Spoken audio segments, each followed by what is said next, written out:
Hey guys, it's Coach Stephen here from FSM's Anywhere Fit online program. I've designed this workout specifically for basketball players to help them through this tough time.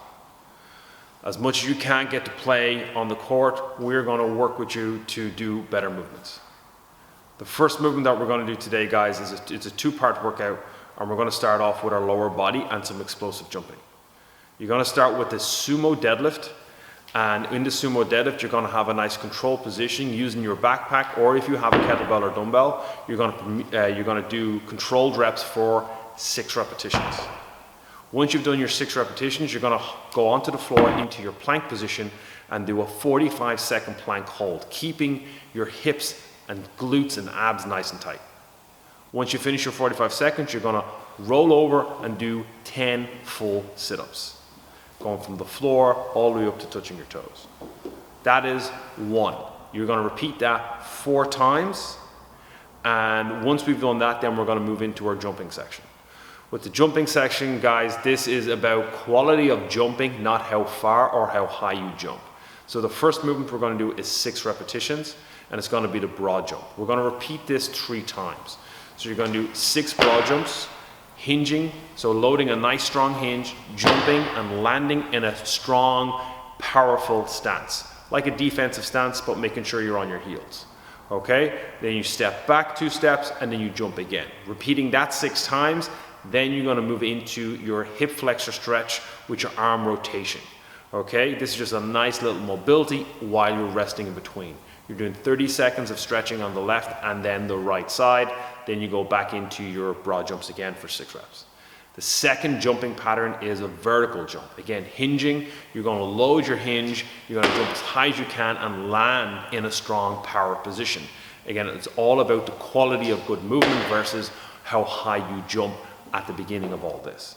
In between each set of 6 reps there, you're going to be doing a hamstring stretch. Again, just grabbing your toes, nice, don't force anything, just a nice light stretch for 30 seconds.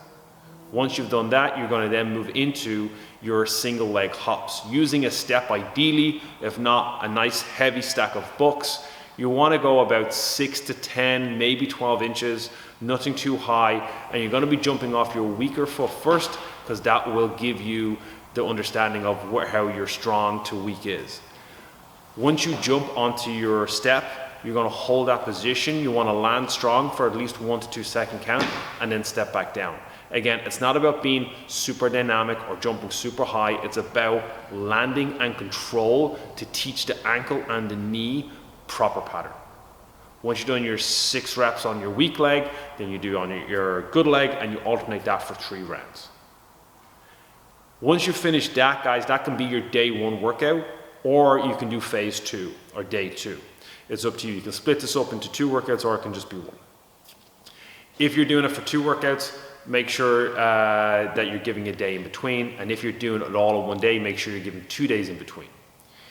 The next part of your workout is your conditioning phase, all right? It's strength and conditioning. We're going to start off with 10 push-ups. So it's 10 push-ups, and you're going to be lowering your chest from a plank position down to the floor and then back up. If you don't have a full push-up, you can do a negative push-up, or you can do an elevated push-up using a chair or a bench. From there, you're going to do what's called a bent over row. Ideally, the best piece of equipment you have is your backpack loaded with books or water bottles. And then you're going to do a hinge position, and you're going to row that bag up to your chest, or kettlebell up to your chest, and lower it back down. Again, we're doing this for 10 repetitions, making sure that we keep our back nice and flat. Then we're going into the press movement, where you're going to be taking your weight and pressing it above your head. Okay, so again, your backpack with 2 hands, you press that weight above your head, again for 8 to 10 repetitions. Then we move into our lunges, right? So our lunges are standing tall. We're going to step forward into our lunge pattern, gently touch your knee off the floor, come back up, and again, we're going to do 10 reps, so that's 5 on each side, or 5 alternating. The last movement that you got to do is the crossover mountain climbers, holding your plank position, bringing your right knee, and literally turning it all the way over and aiming for the outside of the left elbow, and alternating that for 20 repetitions. Once you've done your push-up, your bent over row, your press, your lunge, and your mountain climber, you repeat that 5 times. and that is phase 2 or day 2 of your workout.